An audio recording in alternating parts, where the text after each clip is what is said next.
17, 18 years ago was when I had, what I would call my spiritual awakening.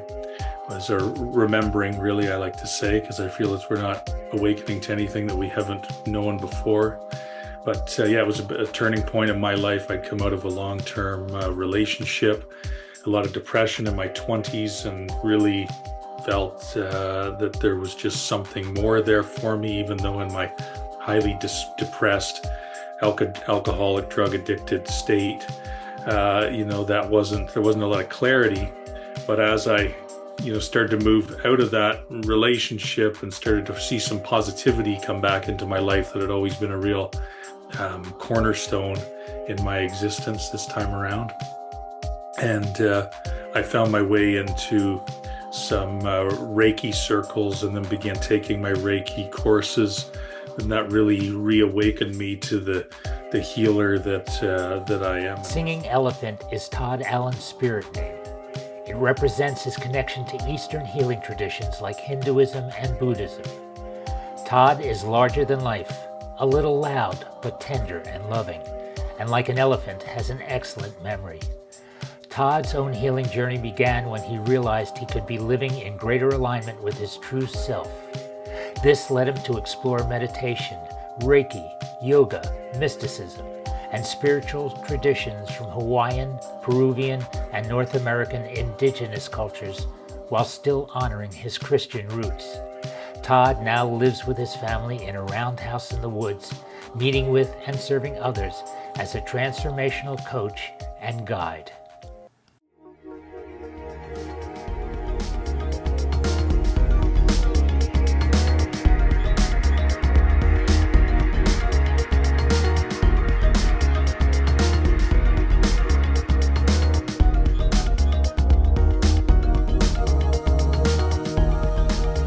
Let's introduce Todd. Let's do it. Yeah, I live just about 3 hours north of Toronto, Canada, in a little town called Halliburton. We live in its beautiful old mountains, forests, lakes, rivers. We live on the Redstone River in a round straw bale house that we built 6 years ago. And it was great to escape more of an urban center and get out here, especially with what's transpired in the last 5 years. It's been nice, really, especially a wonderful blessing, and great foresight, I feel, that led us out here. And to comment on the bio about, I guess it was 17, 18 years ago was when I had, what I would call my spiritual awakening. Was a remembering, really, I like to say, because I feel as we're not awakening to anything that we haven't known before. But it was a turning point in my life. I'd come out of a long-term relationship, a lot of depression in my 20s, and really felt that there was just something more there for me, even though in my highly depressed, alcoholic, drug addicted state, there wasn't a lot of clarity. But as I started to move out of that relationship and started to see some positivity come back into my life and reawaken me to things that I felt energetically when I was probably around 5 or 6. I think I'd shut them off because I just was scared by these sensations that I had at that point, but those reawakened in my life, and the ability to lay hands on and healing and help people in dark moments. It's always been something for me that I've never minded being with someone in a real challenging time, and I've really felt called to be with people in those times. And so that it reawakened all that for me. And then in the last 17, 18 years, it's been a process. At that point, I thought I was going to be enlightened, within a couple of years.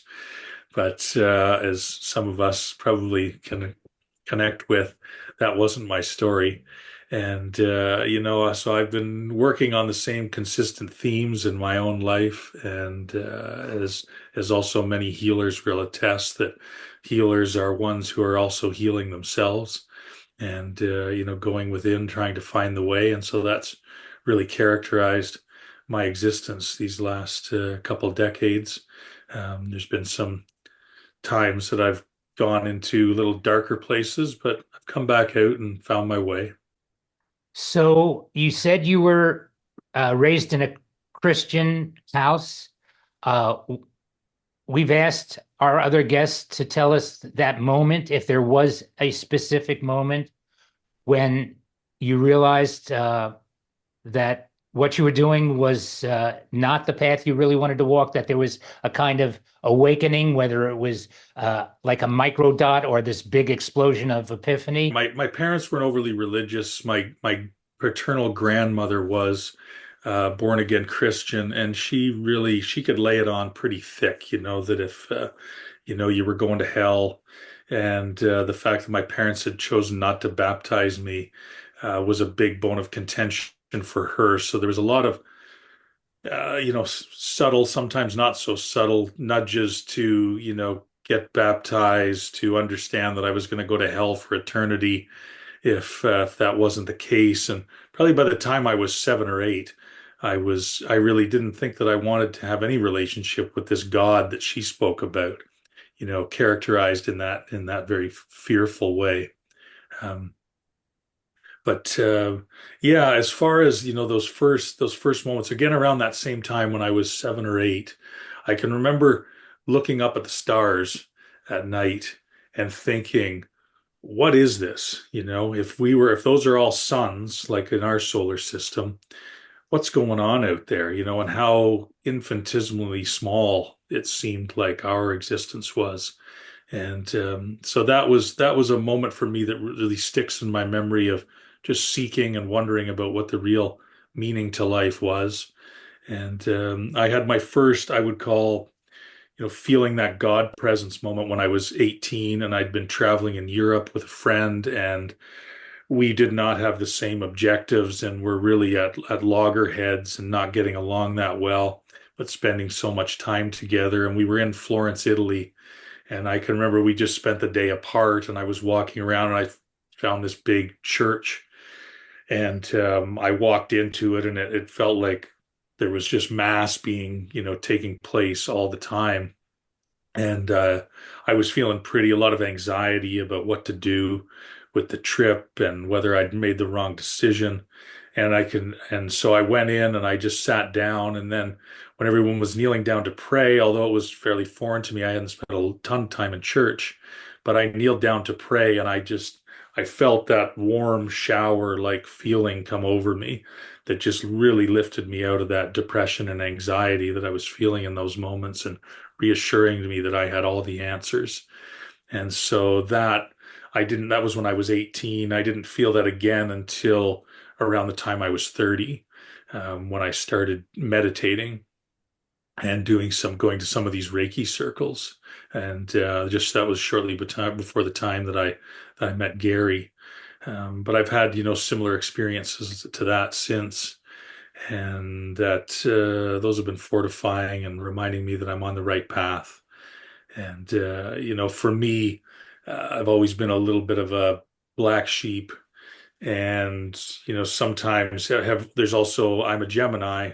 There's also that side of me that really also wants to fit in and be popular, but there's that part of me that's always going against the grain, it seems, as well too. And so those, when I say that those moments, those of real spiritual connection with God, have fortified me, they've come along at the right times to remind me, yeah, you're a bit of a different cat, Todd, but there's not a lot of room on the leading edge for those of us. So I have a question to ask based on what you just said, if you don't mind, Gary. Yeah. I meant not that you mind Gary. If Gary doesn't mind, then I ask this next Okay. question. Well, I love Gary. I know never you mind. do. Listen. I never mind. I never know you mind. did. I know. So you said about being one with that whole feeling, and you also said about that side, that Gemini side of you that wants people to like you.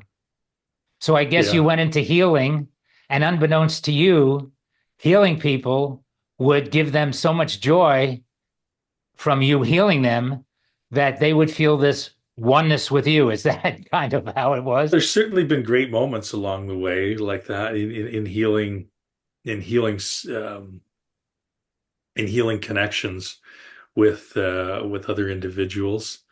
Um, for me, I've always thought that could be a little bit of a heady trap, for me to think that it's Todd doing it, whereas I just see myself as that conduit, and I endeavor to open myself up to God and ask, what does this person require, and use me as your vessel in these moments. Um, but it has certainly brought again, here's another Gemini contrast situation there. It's brought great connection with people on very deep levels, which is just, fills me up beyond. Yet there's that part of me that has difficulty really putting it out there that I work in a healing in healing ways. I there's been I feel it's something I've been, as we talk about working through similar things over the course of the journey, it's something that I'm really has been at the forefront for me in the last couple years, is, to really allow that to just dissipate and allow Todd to just be Todd and not be someone that Todd thinks other people would like to see or be around. Because with being intuitive and a good judge of character, that's really enabled me to also judge what I think someone wants from me and try to meet that. And it's brought me great success in the past, which has been rewarded. And then, as they say, any behavior, good or bad, that's reinforced is repeated. And, I've got caught in that trap before as well, too.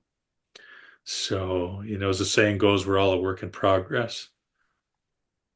So do you have, well, I'm sure because you have uh, a background in different healing modalities, uh, to ask you if there's one that stands out as the most potent that you use and the others as peripheral. Is there such a thing? I think it varies from person to person, whatever's coming through in those moments. I have found that with Reiki being my base, or that first foray into the healing arts, if you will, I can, come back to that, just allowing that energy to move through me, that healing energy, and that creative spiritual energy to move through me, and just rely on the wisdom of that sensation in my hands to go where allow my hands to go where energy is required in releasing blockages.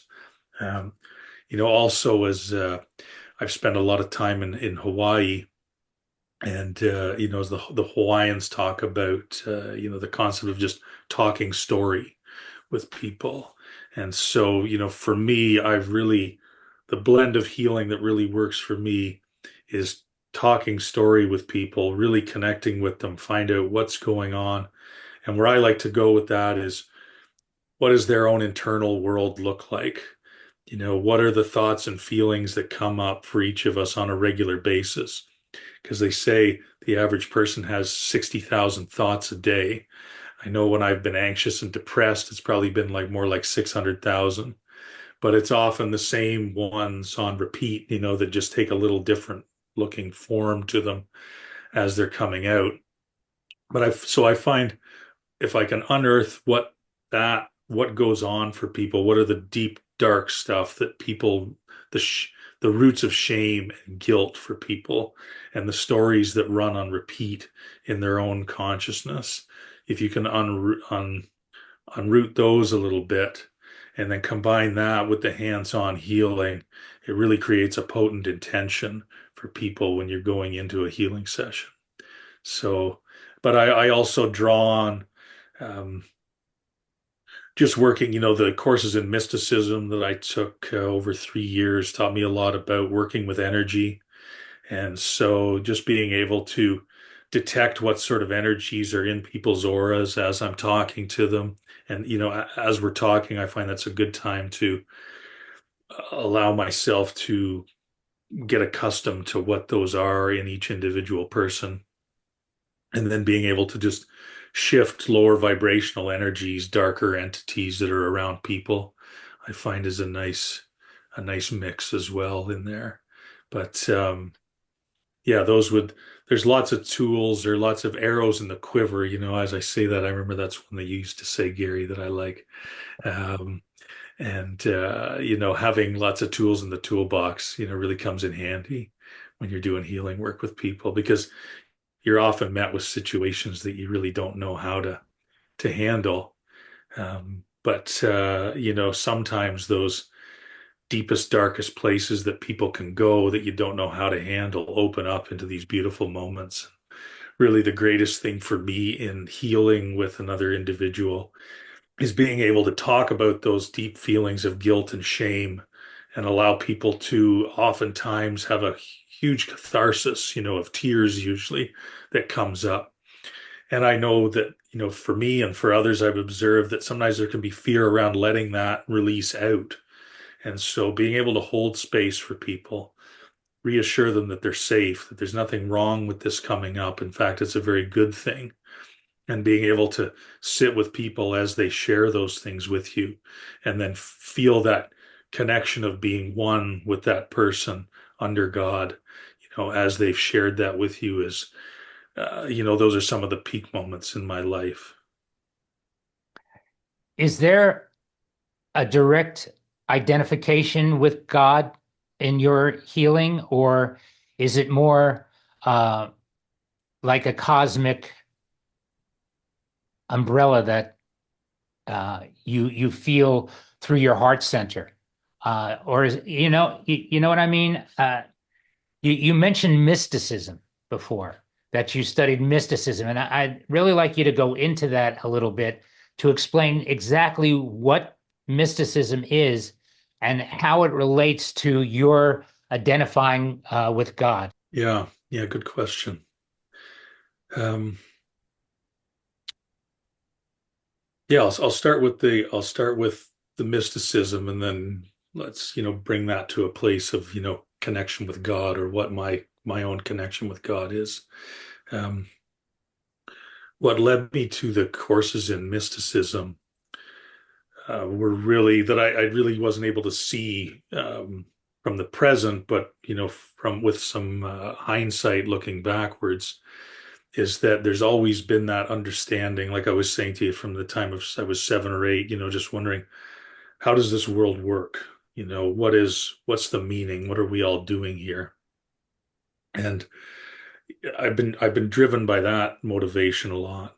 And so within the courses of in mysticism, as they would define I guess the two definitions of a mystic that I connect with are, one who explores the mystery, and also two, as I heard Alan Watts put it, one who has realized union with God by whatever name.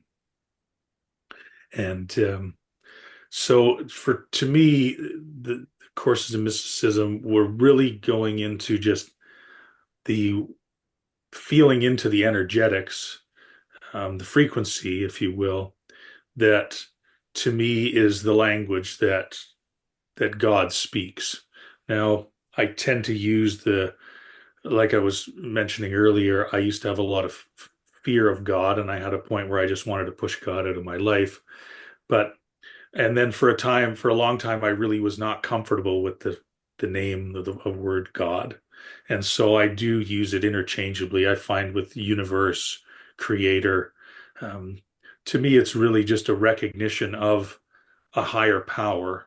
That there was an energetic force that predated my existence, our existence on this planet. In the mysticism courses, it was said that there's the big C creator and we're all small c creators. The only difference is that we have a start date. And so for me, it was really that path was really just to try and find a practical way of connecting with God in every moment, or be connected with that creative, energetic flow that is guiding all of this that we see in front of us or can feel in front of us, and being able to understand things on a deeper level than what our five senses can comprehend. That's pretty awesome. So, Gary, you've known Todd a long time. Um, can you give us a objective point of view of your relationship with him and what you've seen the transformation over the time? Yeah, well, I want to say that, well, first of all, Todd was one of the very first people I met when I moved to Lindsay, Ontario, I guess it was back in 2008, 2009. I walked into the Olympia restaurant. There was Todd behind the bar. I walked up, I ordered a Greek salad, and within like 30 seconds, bingo, I knew we had one of the most solid connections I ever had with anybody so quickly. I mean, that was it. It was like instantaneous. And from then, I used to hang out at the Olympia. We had friends there. Todd worked there, and we worked there. But I want to say something. So after I left Canada 2 years later, I didn't have much contact with Todd until very recently when we started doing these podcasts. I said, hey, let's get Todd. Well, what I want to say is, if you don't mind, Todd, you've come a long way, baby. Because when we were in Canada together and we had a lot of great adventures. We did our great MDMA trip and we did a whole lot of explorations, the Reiki thing, and we did a whole lot of things. But you at that time were just getting your feet wet as a healer, as a teacher, and even your own sacred carpentry, because you were starting out just regular carpentry. Then you started to even. So then when I saw your website, like 14 years, whatever, how many years, I don't know, 14 years later, I said, wow, you've really evolved, at least from my point of view, from you starting out, you were experimenting, as you say, we're spiritual explorers, we're trying different things, but you've really seemed to have developed your not only your sacred woodworking. I saw amazing, and I think we're going to have a clip here of your sacred porch or whatever, but also your healing and teaching. Yeah, so I can tell instinctively that you have really progressed along the path, and it's really impressive. Thanks, man. I appreciate that. I know when we met, I feel it was such a, manna from heaven, our connection, because, like you said, we did really click right off the get-go and had some great adventures. But the thing, your spiritual experience or, within the seeking world, was pretty vast. And so to be able to talk about spiritual stuff all the time with you was fantastic and was really another real accelerant in that time of my life to go deeper and deeper. And yeah, we did that Goenka course together, and That's that another was, thing we did. Yes, Goenka. That was great for both of us. yeah. So Gary says you've come a long way, baby, and that is definitely an objective point of view. And I just want to announce to everybody who might be watching this that we don't kiss up to everybody that comes on the show. We're trying to be honest and straightforward. So, but it's all right because everybody that comes on the show understands that we're just having a conversation here and sitting Hey, around. Yep.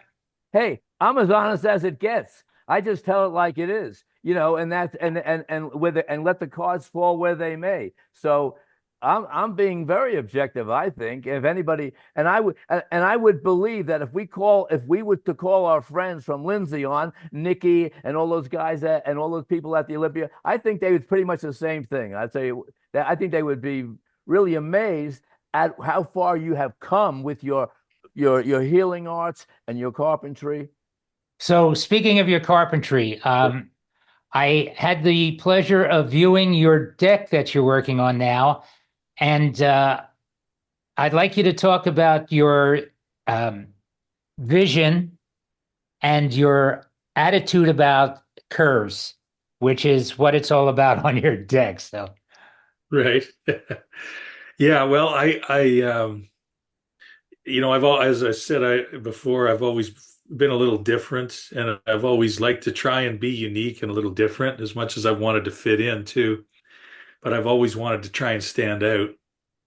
And so, a number of years ago, I worked with a guy, and he was a real artist type carpenter, and he'd worked in Hollywood building sets for a time. He'd worked in the aeronautic industry, but I had one time we were designing a bar for a restaurant and I'd sketched something out and he's like, yeah, we could do that. But he goes, it's a little bit plain. We build cool shit.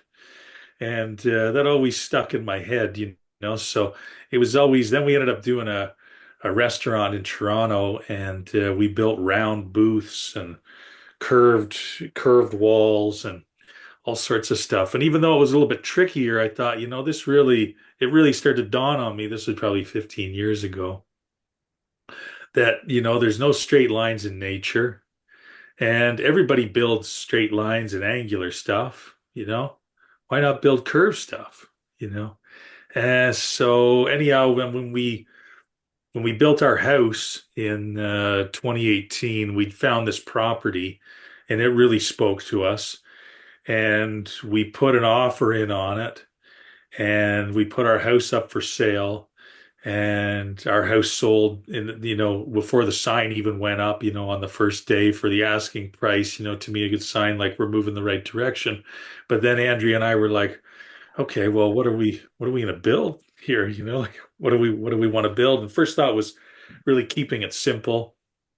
And then something, that had come up in the courses in mysticism that I'd taken was, something about round houses and that most indigenous cultures in the world build round houses. And, the energy is never, there's no corners for energy to get stuck and blocked up. Everything's always moving. So since we built the round house then in 2018, and that was a bit of it was a new challenge, but it's not difficult. It's just a matter of thinking a little bit differently. And like you mentioned, Stefan, there really is a real flow with curved lines that you don't get with angular stuff. And I find people really warm to it. There's something inherent in them that draws them to it. They like it. And to me, that there's a connection that they just know that there's just that greater flow, as we see in life. And it's that to me, I see there's that more real patriarchal energy, that orderly side that wants to build straight lines, square boxes, but it's just so damn boring. And so it just adds something a little bit more interesting, a little bit more unique. I think it was born too. I did a lot of work in Lindsay, the town where I lived before, where Gary and I met. A lot of old Victorian places there and a lot of unique trim and curvature. And so I did a lot of work replicating old stuff like that, try and make it look like it was original. And so just dabbling in that, it developed more of a proficiency with working with curved lines. And yeah, I've been doing a little bit more of it more often, and just putting it out in there. And really, where I've got to a place where I think, it's less of I'm not really competing with just regular carpenters for jobs, that people know they want something unique, and that's more of why I'm called upon. I do take a lot of creative license and try to build in a lot of curves and different features like that. So we're looking at it now. Describe what you did on your deck. Well, we had that. There was a big when we were building the deck last autumn, there was two levels, and so to delineate the levels, wanted to build in that big curve that was just like a 7-inch step up onto the other deck. And then when it came time, there had been a staircase in that place, and it had been very angular. It was quite steep and a little bit treacherous to come down. And so the client wanted something that was a little more user friendly, a little more safe feeling, but then also wanted to try and build in some more curvature there. So really, coming off the front prow of that house, just coming around the corner to be able to flow from the corner right around into the stairs, dip in a little bit, then wrap out and around. It just feels good. And it just feels nice. And then sometimes what I'll do, depending on the client, if they're open to it, is I'll even put in those spots where, like in that case, where there's these boxes that'll serve as functional storage, that I was just building some lids for this morning. I like to put some gemstones in there because again, there's still corners in there where energy can become stagnant. And so in the mysticism courses, just learning about different frequencies of gems and things like copper. I'll usually use something like a citrine or yellow quartz and wind it with copper and stretch it out in the corners just to keep energy from getting too blocked up. But I'll do that with clients that are open to it. For some clients, it's still a little too woo woo. Well, we love woo. We've talked about woo before. Uh, so the house sits on a lake, right? On a body of water. Yes, So yes, was yeah. your intent to use this flow of curved lines to emphasize or blend with the lake? I mean, uh, this is a client's house, so I guess they had, did they give you free reign?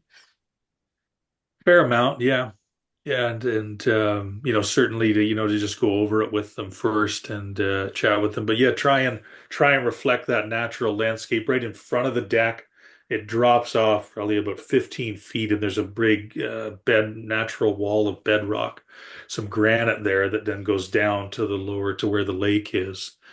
And it's Lake Kashagawigamog, and it's an interesting lake because I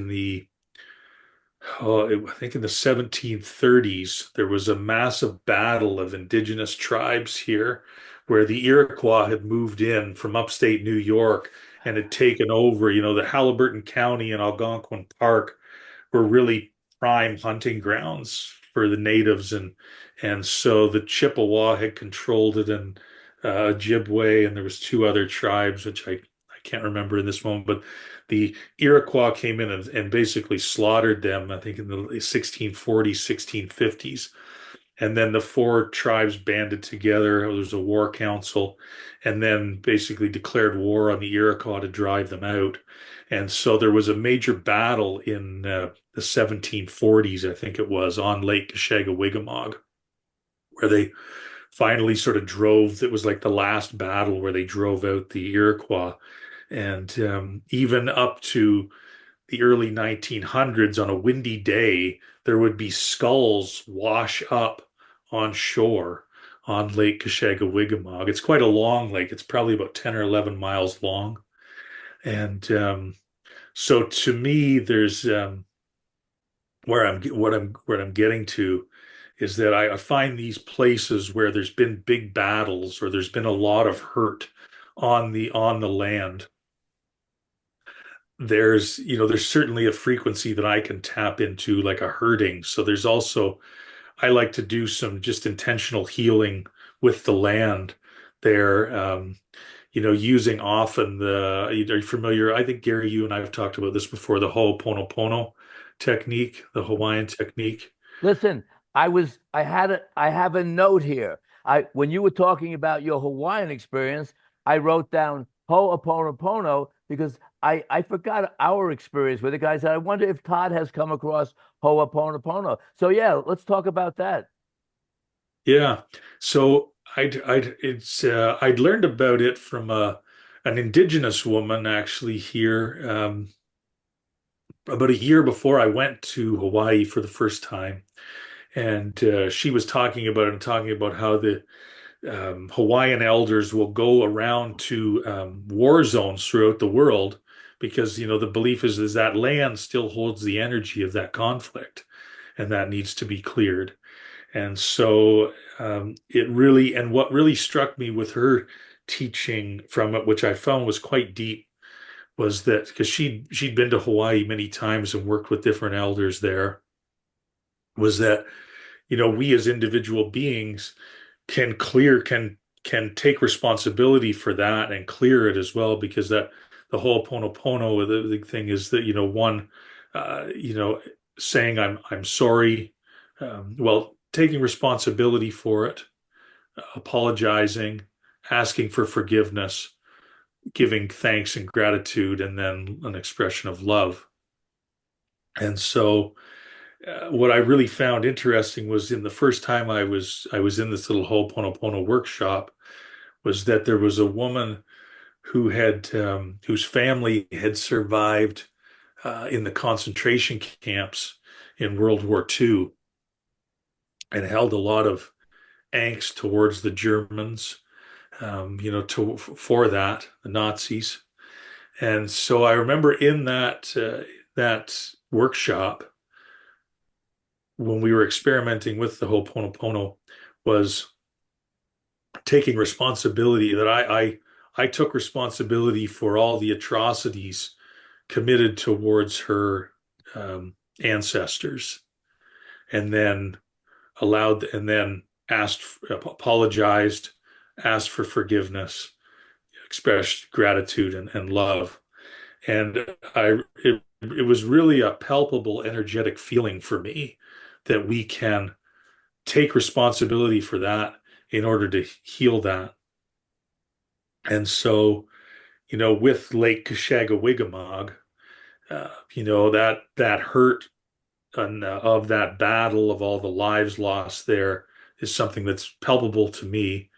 And so it's something that I've been using that Ho'oponopono technique in as I'm working there, as I consider myself a sub steward of that property, being there and changing some things around as a builder, as a creator in that space. So that gives me license to do that.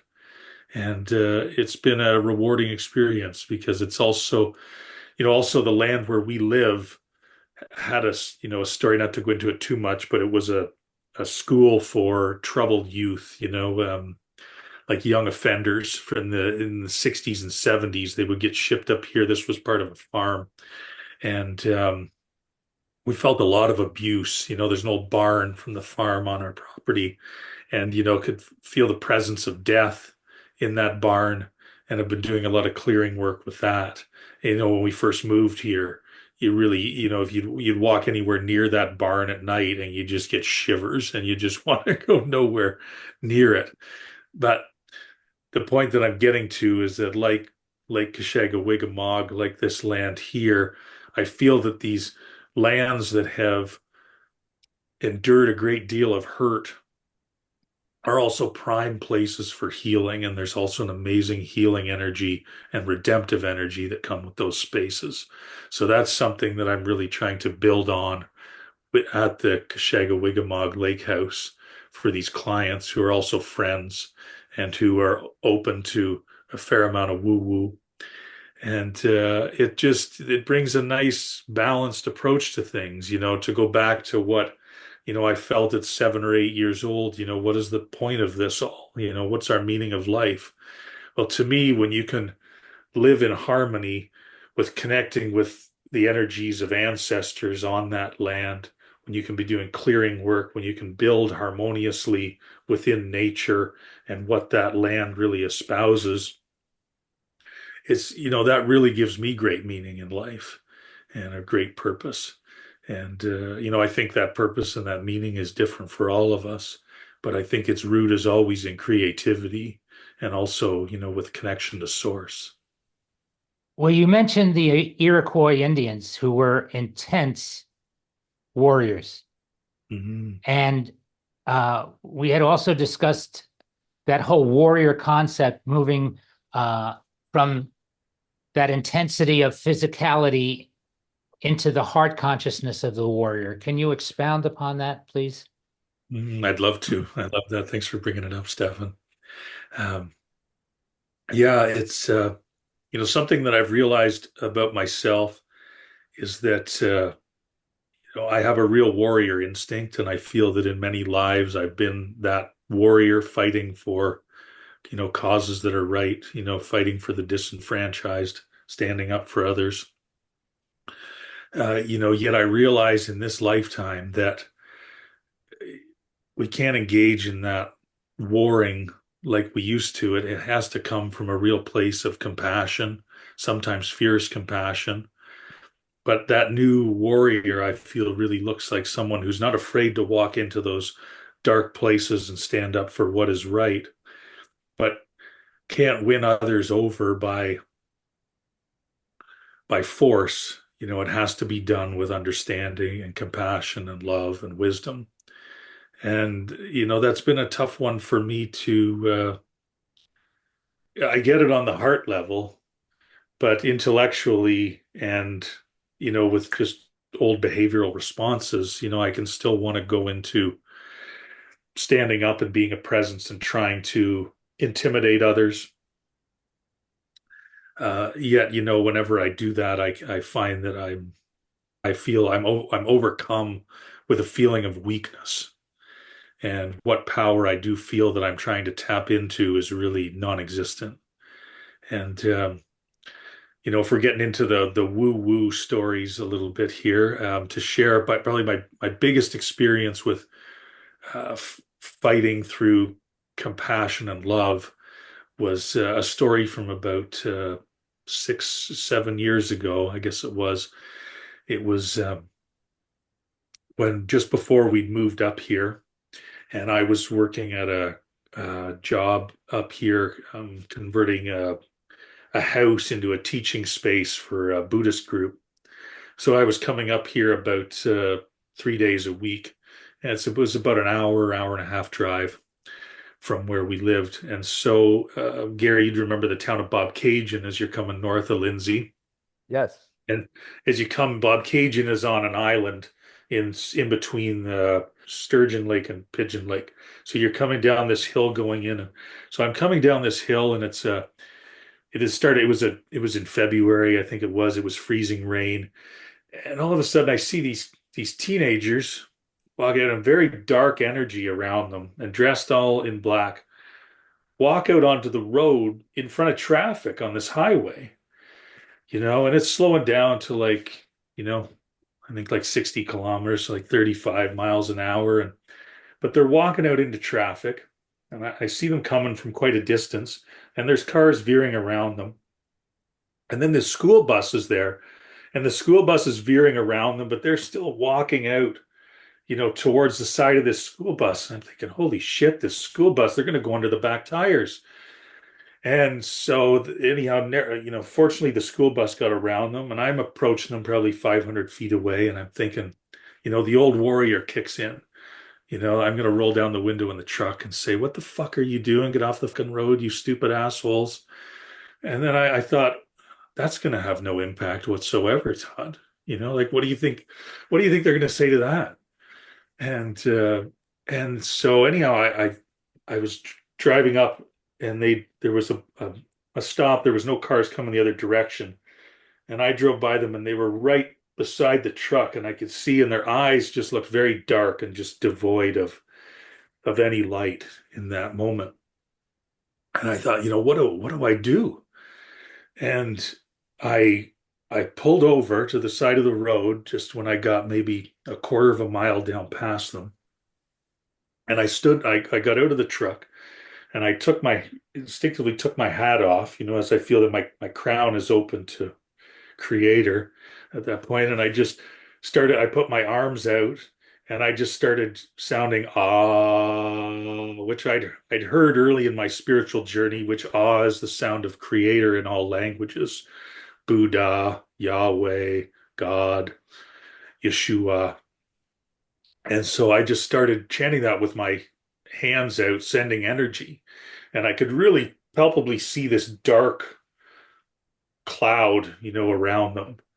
And within about 30 seconds of doing that, the cloud dissipated, and the kids walked off the road back in the driveway that they came out from.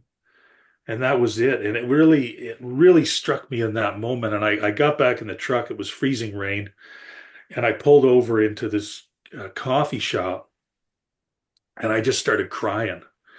And I was shocked, at all that had gone on. And there was quite a palpable amount of energy in that moment, feeling like it was flowing through me. But it really was this realization that, you can't, like, this is how we combat now. This is how we fight as new warriors. This is really done with love and compassion, and by channeling high vibrational energy into those spaces. And it was a huge wake up call, for me, that is possible. And I shared with you a story about from Ram Dass that I love, that is about an Aikido master who was living in Japan, and had really he was an American, was living in Japan and studying, and as much as he was learning about Aikido, and as much as his master would tell him, that anyone he really wanted to test that skill of Aikido, in some battle on the street, yet his teacher had told him, anyone who wants to fight has already lost their connection with God, and Aikido is about connection. But he's on the commuter train one day coming home, and this drunk laborer comes onto the train and he's screaming obscenities and he takes a swing at this woman and this little baby. But as he realizes, he gets up to stand up for the innocent. And he said, I know that I need him mad. I need him, I can't throw the first punch, but I want him mad and I want to take this guy out. And yet, so he does this and it escalates. And then this old man ends up breaking up the whole thing as it's just getting to this real heated point, lets out this hey, to the drunk, to the worker, and says, what you been drinking?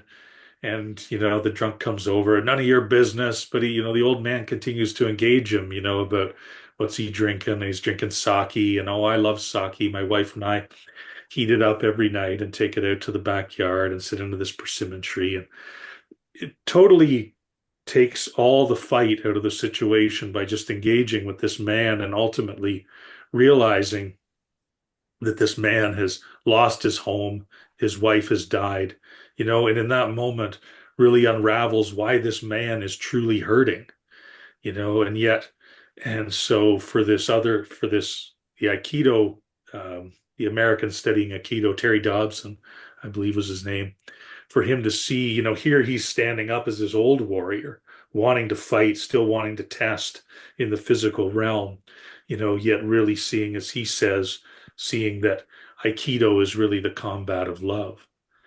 And I think it's, that's something that we're all opening to. And as a man, as in a male embodiment, this time around, I felt it challenge, although I've always been very sensitive. I used to think that was a bit of a challenge for me, or I was overly emotional, or I was sensitive. It really wasn't. My father and my brother weren't really like that way. I didn't see any real role. I didn't have any role models of other men, who were that way.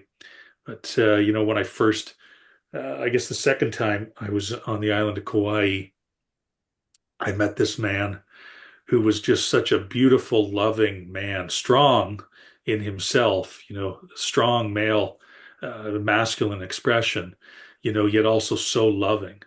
And that really was, another step for me to be able to embrace my more loving nature, and, recognize its strength.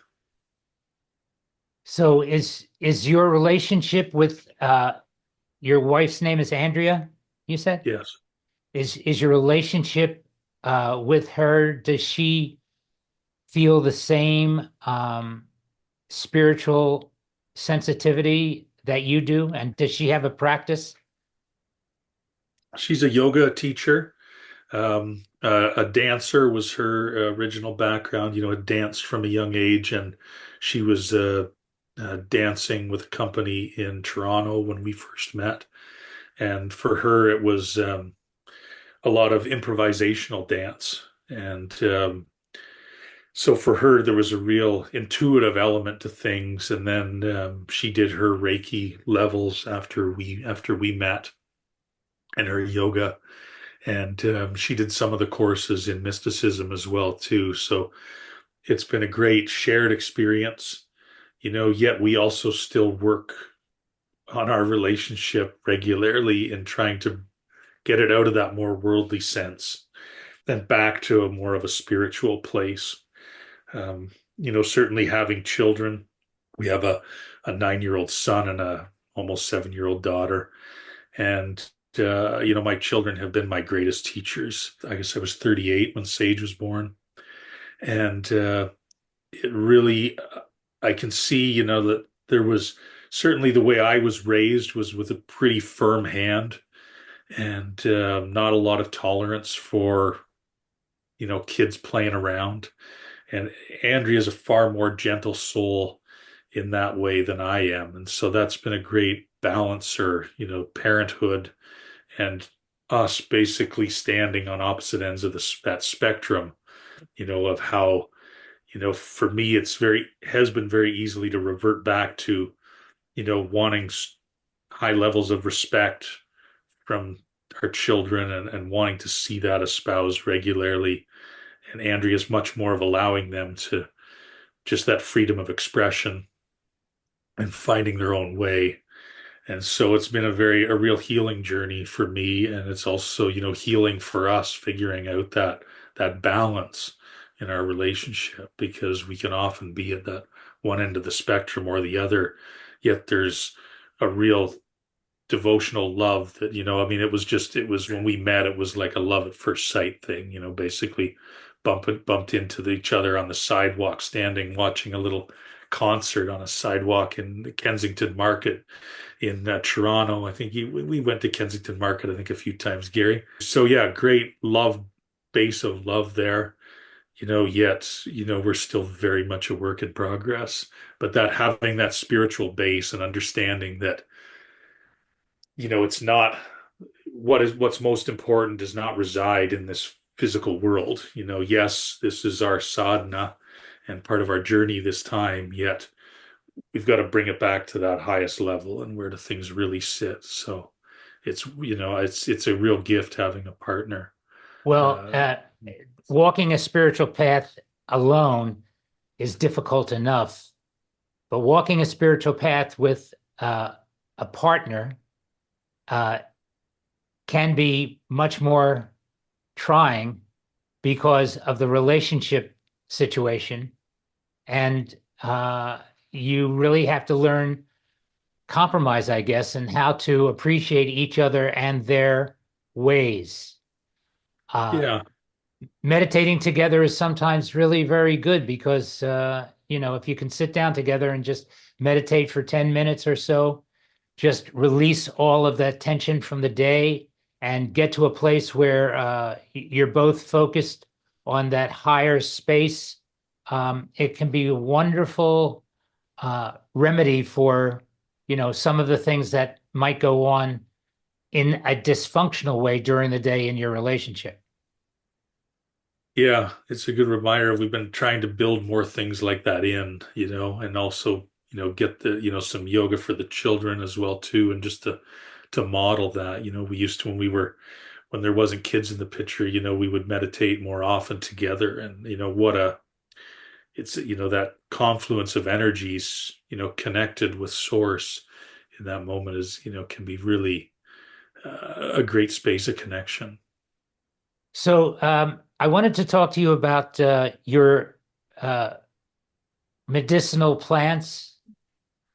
There's great openness for, or great opportunity is, I'm sorry, better word, great opportunity for insight that comes through that altered space. I've used cannabis a fair amount in the last 25 years, but I'm always grateful for the different perspective that it can place on things. Mushrooms, psilocybin mushrooms are something that I like to do.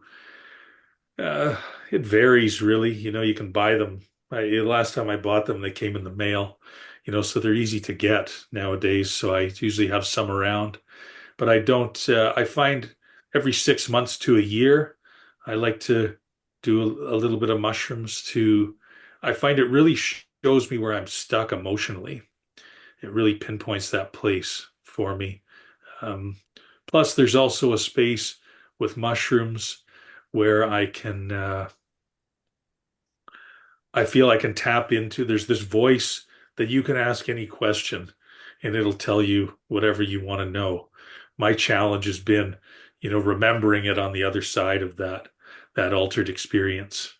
Um, I've had, Gary and I have, a great shared experience with MDMA, which to me is an incredible heart opener. And just feeling that I can remember with Gary and I watching the sunrise. We've been up all night on it, watching the sunrise, and just having this feeling, this palpable feeling that everything is connected with love for each other, not a romantic sort of love, but feeling that love from God, for all of creation, all of this beauty.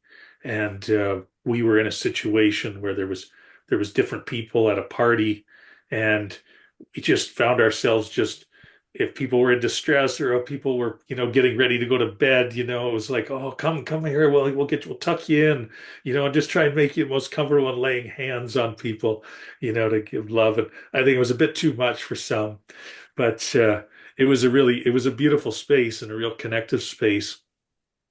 And now another great experience with MDMA was once there was a few of us doing it, and it was the first time for this one woman, and she had had a significant amount of sexual abuse when she was a child. And when the MDMA started kicking in, she started having all of these flashes of those moments. And, everyone else just scattered in that moment, and it was just her and I. And I'm grateful for that I had a background in healing at that time, because just being able to guide her through, don't attach to those too much. And she started just being able to work through them, and she ended up just vomiting incredible amounts. But she said she felt so much lighter emotionally. And I've talked to her since, and I ran into a mutual friend of this person a year or so ago, and she said that that was a life-changing experience for her, being able to just let go of all of that old trauma, that the MDMA really seemed to create that space. And so I think, writ large, that in the West, we really don't understand the healing potential that lies within all of these psychotropic substances, this plant medicine. And I was even listening to a podcast yesterday, um, former Navy SEAL and CIA operative and then CIA contractor, tremendous PTSD. He said by the time he got out, he was drinking two-fifths of vodka a day. And he ended up going to Mexico and doing this whole week-long experience with libogaine, I believe it is. That was the first I'd heard of it. But he said just had a tremendous. He said when he got back, he didn't want to drink, and he hasn't drank for 3 years. And he said the PTSD symptoms are gone. And he was sharing an experience from a friend of his who had been in Iraq, 20 years ago or so, and had been in a car bomb, and had been the only survivor from this car bomb, but just had been, had tremendous injuries from. He didn't go into detail. And then in a separate incident after, was shot in the head with a 38 and survived. Anyhow, it ended up he got to the point where 5 out of 7 days of the week he couldn't get out of bed. If he was walking with a cane. He hadn't had sex with his wife in a couple of years. And his wife contacted this guy and said, could you, this libogaine experience, could you connect him with that? So he brought him down to Mexico to where he'd done this experience. And anyhow, after this week, the guy left his cane down there. He could walk. He's no longer bedridden. He went home, had sex with his wife. Their relationship is rekindled, and he's, like a normal guy again. And so I think the one thing that he said about his own experience, that when he got back and no longer wishing to drink, and he said it just like it wasn't even an option for him. But he said when he got back, his wife said, the whites of your eyes look whiter, your eyes look clearer. And he said it really got him thinking about just that trauma was no longer with him. And as a healer, I know how that trauma can just weigh people down. And for some of these veterans who've seen horrible things, people losing their lives, um, I think to be able to have different tools to release those sorts of things is so important because this guy, he gave a stat. He said, in the U.S. that 22 veterans a day take their life. I just, and I think, when something like this exists, why are we not exploring this? But Gary, you were saying you mentioned that you did a guided MDMA trip recently, and I'd love to hear, just your thoughts and feelings if you want to share about our experience together, and I'd love to hear about this guided trip. Yeah, we could do a whole separate show on just our MDMA experience because that was so tremendous. That was a spiritual milestone for me, right? Even though I had been dabbling and exploring spiritual paths and everything for many, many years before I ran into you. When we did that MDMA journey, that was a major milestone. Now, cut to just last February, February 18th. I'll always remember that day because that's when I met a friend who was doing this MDMA healing guided journeys, and she was just getting into the field, and she was looking for people to demonstrate. I said, sign me up because I said I took this once with my friend Todd in Canada. It was such a tremendous, definitely life impacting or life transforming, changing experience that I want to do it again. I want to do it. So then I did it with her. So whereas you and I, Todd, we went to a party, we were healing people, and I remember in the middle of the night when we ran out of people to heal because they all went to bed. We were out in the streets at Lindsay, in the dawn streets of Lindsay, looking for people to heal. It was just tremendous. But this was different because why? It was a guided journey. So she was a therapist, and she's training to use this. And all I can say in summation, everything you said is that this is I'm absolutely 100% convinced would be such a great tool for people, working through trauma, working through whatever psychological problems they have, especially trauma. I mean, it really is a tremendous, has a tremendous impact. I got so much out of it. It was just, again, another life-changing thing. So I'm a big fan of MDMA and MDMA in the context of the therapeutic guided healing sessions. Tremendous. That's probably a good place to end our journey here today. Yeah. We've covered a lot of ground, and it seemed that we were right on time for everything that's going on at the moment, spiritually, and everything else that's happening in the world. So, Todd Allen, thank you very, very much. We loved having you with us, and have a wonderful day, brother. Hey, Todd, hold on. I just want to say a few things. Number one, send my love to Andrea. Love Andrea. She's so great. You two guys are perfect together. And great to see you again. I just want to say one more thing. I'm sorry. Forgive me. I love you. Thank you. That's the Ho'oponopono. And that was another great healing thing. All right. Thanks, guys. We'll talk. Well, that was wild. Wow. He's something else, huh? Oh, Todd's great. Todd was great when I met him in 2008, 2009 in Canada. And as I say, man, he's really come a long way in the sense that he developed his healing skills and his healing practice and his carpentry, his creative, sacred carpentry. I mean, he's really rocking and rolling. Well, the spiritual journey isn't always the same for everybody. And how you get there to that point, I think is probably what we're trying to show other people, that you can find it, around curves instead of straight lines. So, and that's the theme of our show. It's like these people we're interviewing, these are not spiritual teachers who are up there on the throne. They're regular, ordinary people who have these remarkable experiences, these remarkable journeys, and they integrate it into their daily, practical, everyday life. And Todd is a great example. And we've had everybody we've talked to, in fact. And who do we have coming up next? We have Lynn Hudson coming up next. and we'll talk more about her as we get closer. So, hey, I thought this was great today. I got a whole lot out of it. I learned. You know what I love today?